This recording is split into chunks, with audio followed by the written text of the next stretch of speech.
December 17th, 1903. The place was Kitty Hawk. Something new was happening in the sky above North Carolina. Humans at last found a way to join the birds. It was the first time ever a machine carrying a man powered itself successfully through the air. The story of Wilbur and Orville Wright is a story about those who inspired, those who touched their lives, and those who aided the Wright brothers before, during, and after their dream came to life. These experiences forged who the brothers would become. What Wilbur and Orville Wright achieved would both open up the skies and shrink the planet. It would change civilization permanently.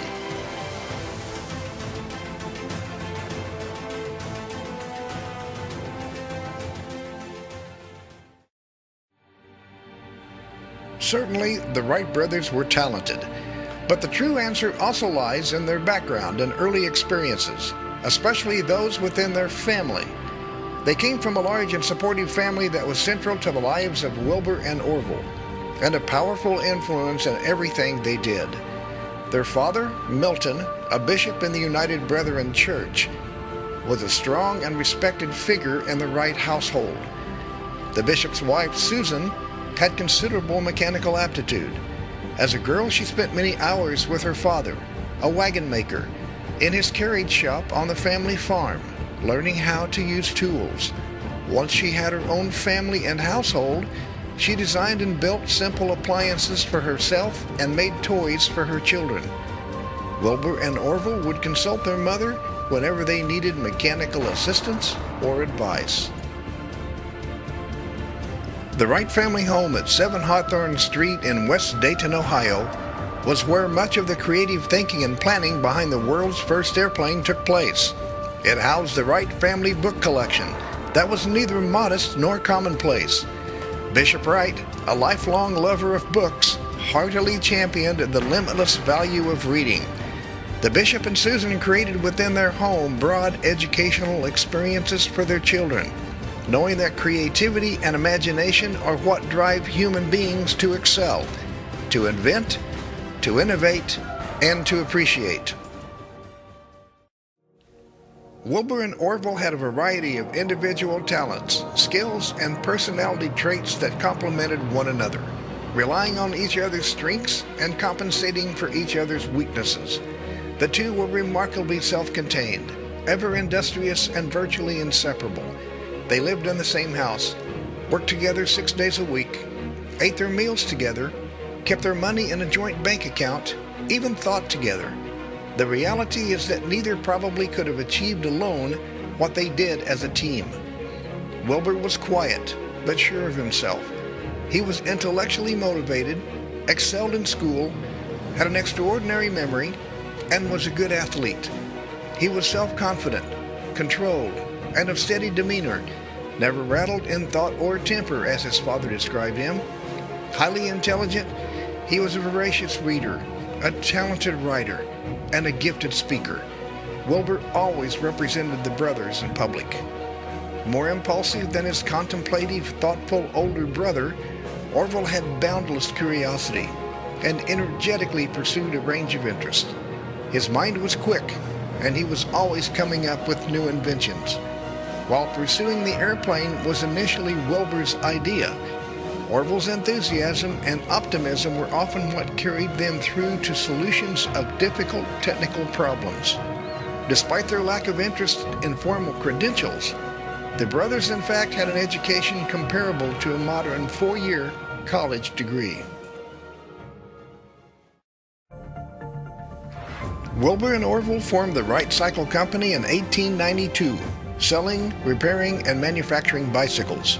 In the summer of 1896, Orville was struck by the dreaded typhoid. It was a month before he could sit up in bed, another 2 weeks before he could get out of bed, and during this time, Wilbur had begun reading aloud to Orville about the German glider enthusiast Otto Lilienthal, who had just recently been killed in an accident. Once fully recovered from his illness, Orville proceeded with the same reading list as Wilbur. The brothers read up on aeronautics as a physician would read his books, Bishop Wright would attest proudly. This was the spark that ignited Wilbur and Orville's passion for flight.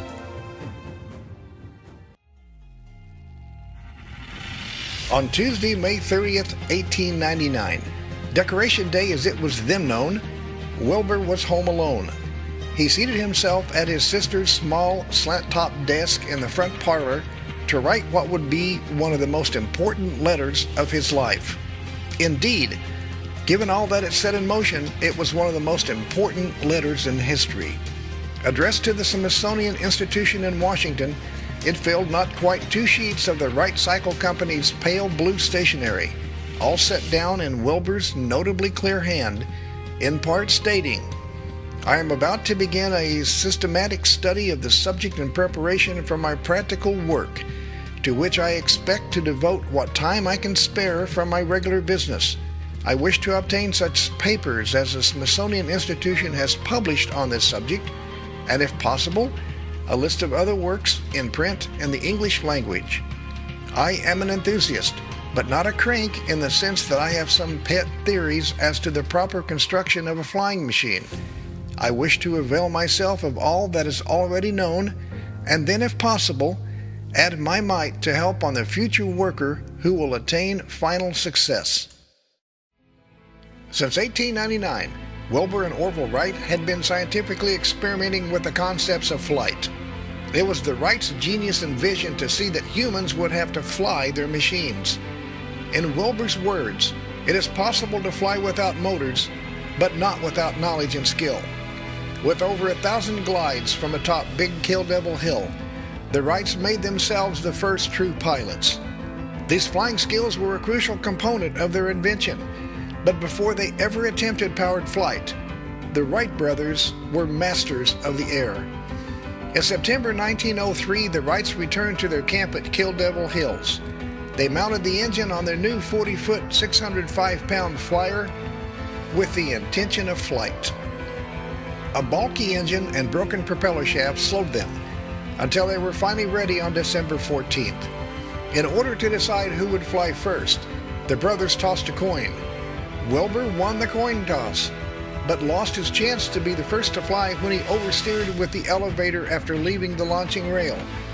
The flyer climbed too steeply, stalled, and dove into the sand, slightly damaging the forward elevator. The flyer was airborne for only 3½ seconds, but the power of the engine and the responsiveness of the controls bolstered Wilbur's confidence. He wrote home, "There is now no question of final success." 3 days later, on December 17th, they were ready for the second attempt. The brothers were dressed in coats and ties that December morning for an event that would alter the world. The 27-mile-per-hour wind was harder than they would have liked, since their predicted cruising speed was only 30 to 35 miles per hour. The headwind would slow their ground speed to a crawl, but they proceeded anyway. Now it was Orville's turn. Words were impossible over the engine's roar, so they shook hands, and Orville positioned himself on the flyer. At 10:35, he released the restraining wire. The flyer moved down the rail as Wilbur steadied the wings. After a run of about 40 feet, the flyer left the ground. Again, the flyer was unruly, pitching up and down as Orville overcompensated with the controls. Nevertheless, he kept it aloft until it hit the sand about 120 feet from the rail. A total flight of 12 seconds into the 27-mile-per-hour wind. The brothers took turns flying 3 more times that day, getting a feel for the controls and increasing their distance with each flight. The Wright machine had flown, but it would not fly again. After the last flight, it was caught by a gust of wind, rolled over, and damaged beyond easy repair. With their flying season over, the Wrights sent their father a matter-of-fact telegram reporting the modest numbers behind their incredible achievement. The Wright brothers built the first wind tunnel used for aerodynamic research.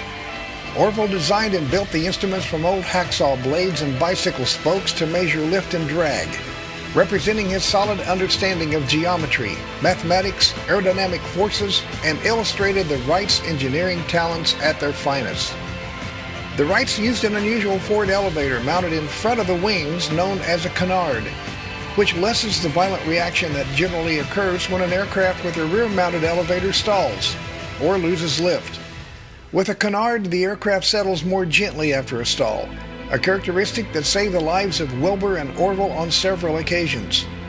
The Wrights placed the high point of the wing's curve much closer to the wing's leading edge and made the depth of the curvature fairly shallow, in contrast to the norm of the day. They believed this would reduce the movement of the center of pressure, making the aircraft more stable and easier to control. The Wrights developed the first three-axis control system, which featured wing warping for lateral balance, a movable rudder, and an elevator for pitch control. A hip cradle worked the wing warping and coupled rudder. A simple wooden lever held in the left hand controlled the elevator. This three-axis control system was their single most important design breakthrough. In its final form, the 1902 Wright glider was the world's first fully controllable aircraft. The brothers developed the first aircraft propulsion system. The term propulsion system is important as Wilbur and Orville recognized that developing an effective propeller and an efficient transmission linkage to the power plant was just as crucial as building a suitable engine.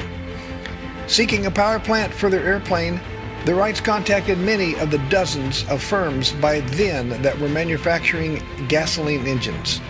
10 responded, but none could meet the power and weight requirements the Wrights specified or could do so at a reasonable price. Undeterred, the brothers, with the help of their mechanic Charles Taylor, decided to build their own. The Wrights understood that relatively little engine power was needed with efficient lifting surfaces and propellers. Such propellers were not available, however. Using the wind tunnel data, they designed the first efficient airplane propeller, treating the propeller as if it were a rotary wing. Design and construction of the propellers was the Wrights' most original and purely scientific achievements. Perhaps the most influential brothers in history, Wilbur and Orville Wright's creative and technological genius revolutionized transportation on our planet. The impact of the airplane would be beyond measure. The Wrights helped create an entirely new world. The Wright Brothers Master Pilot Award is the most prestigious award the FAA issues to pilots certified under Title 14 of the Code of Federal Regulations, Part 61. This award is named after the Wright brothers, the first U.S. pilots to recognize individuals who have exhibited professionalism, skill, and aviation expertise for at least 50 years while piloting aircraft as master pilots. The candidate must meet the following criteria to be eligible for the Wright Brothers Master Pilot Award. They must be a U.S. citizen. They must hold a U.S. Civil Aviation Authority or Federal Aviation Administration pilot certificate. They must have 50 or more years of U.S. piloting experience. Up to 20 years of the required 50 years may be U.S. military experience. A current flight review or medical certificate is not required at the time of nomination. Prior accident history and prior enforcement actions, excluding revocations, are not necessarily disqualifying, but will be reviewed and can be disqualifying if they show that the nominee lacks a dedication to safe flight or professionalism. Revocation of any airman certificate, pilot or mechanic, will disqualify a nominee for this award. The award may be presented to a nominee up to 3 years posthumously if the nominee has acquired 50 years of U.S. piloting experience prior to passing away. They must have 3 letters of recommendation from their peers. The recipient will receive the official FAA Blue Ribbon package that has a complete history of the airman's achievements as documented by the FAA in Oklahoma City. It is a certified true copy of every document on file with the FAA. The recipient will receive a lapel pin, issued after application review and eligibility requirements have been met. Upon request, a stick pin similar in design to the lapel pin is also provided to the award recipient's spouse in recognition of his or her support to the recipient's aviation piloting career. Once the award has been issued, the recipient's name, city, and state of residence, plus the month and year of the Master Pilot Award presentation, will be posted to the electronic Roll of Honor located on the web at www.faasafety.gov. The recipient will receive a distinctive certificate mounted on a presentation plaque and signed by the FAA administrator. Now, ladies and gentlemen, it is with great pleasure we introduce to you and take a brief look at the life of our newest Wright Brothers Master Pilot Award recipient.